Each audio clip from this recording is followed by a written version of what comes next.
தேவனுக்கு ஸ்தோத்திரம் உண்டாவதாக. நாம் வெளிச்சம்ங்கிறதான ஒரு தலைப்பிலே பார்த்து கொண்டிருக்கிறோம். இன்றைக்கு சகேவை குறித்து பார்க்க போகிறோம். இவன் ஆயக்காரனுக்கு தலைவனாகவும் ஐஸ்வர்யவானாகவும் காணப்படுகிறான். துன்மார்க்கமாக மக்களை வருத்தி அநியாயமாக வரி வசூல் செய்து கொண்டிருக்கிறான். இயேசு கிறிஸ்து அந்த வழியாக வருகிறார் என்று கேள்விப்பட்டு அவர் யார், எப்பேற்பட்டவர் என்று பார்க்கும்படி ஆவலாக இருந்து ஒரு காட்டுத்தி மரத்தில் ஏறி நின்று பார்க்கிறான். அதை இயேசு பார்க்கிறார். சகேவே, நீ சீக்கிரமாக இறங்கி வா, இன்றைக்கு நான் உன் வீட்டிலே தங்க வேண்டும் என்றார். அவன் சீக்கிரமாக இறங்கி சந்தோஷத்தோடு அவரை அழைத்து கொண்டு போனான். அதை கண்ட யாவரும் பாவியான மனுஷனிடத்தில் தங்கும்படி போகிறாரே என்று சொல்லி முறுமுறுக்கிறதான ஒரு சம்பவத்தை பார்க்கிறோம்.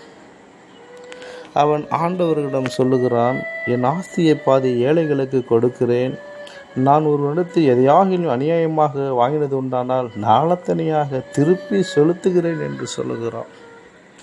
மோசமான ஒரு மனுஷன்தான், அநியாயமாக நடந்து கொண்ட ஒரு மனுஷன்தான். ஆனால் ஆண்டவருடைய வார்த்தை அவனுக்குள்ளே வரும்போது அவனுடைய வாழ்க்கை மாறுகிறது. இருளான இருந்த வாழ்க்கையை ஆண்டவர் வெளிச்சத்துக்கு கொண்டு வருகிறார். இரட்சிப்புக்குள்ளே ஆண்டவர் வழி நடத்துகிறார். மீட்புக்குள்ளே ஆண்டவர் வழி நடத்துகிறார். எழும்பி பிரகாசிக்கிறவர்களாக மாற்றுகிறார். ஒளி வீசுகிறவர்களாக மாற்றுகிறார்.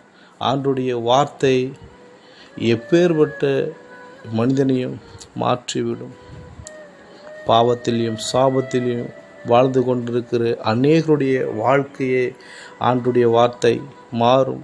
இருளாக இருக்கிறதா, அதை வெளிச்சமாக நம் ஆண்டவராக இயேசு கிறிஸ்து மாற்றுவார். இங்கே பார்க்கும்போது இயேசு என்கிற ஒளி அவன் மேல் வீசியது.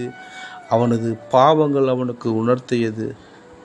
நாளத்தனியாக திருப்புகிறான். நாளத்தனியாக அதை கொடுக்கிறான். அவனுக்குள்ளே ஆண்டவர் மீட்பை கொடுக்கிறார். ஒரு ஒளி வீசுகிறவனாக ஆண்டவர் அவனுடைய வாழ்க்கையை வெளிச்சமாக மாற்றுகிறார். கர்த்தருடைய பரிசுத்த நாமத்திற்கு மகிமை உண்டாகட்டும். நம்முடைய வாழ்க்கையும் ஆண்டவர் மாற்றுவார். நம் விசுவாசத்தோடு, நம்பிக்கையோடு, எச்சரிக்கையோடு நாம் இருப்போம். ஆமேன். Praise the Lord.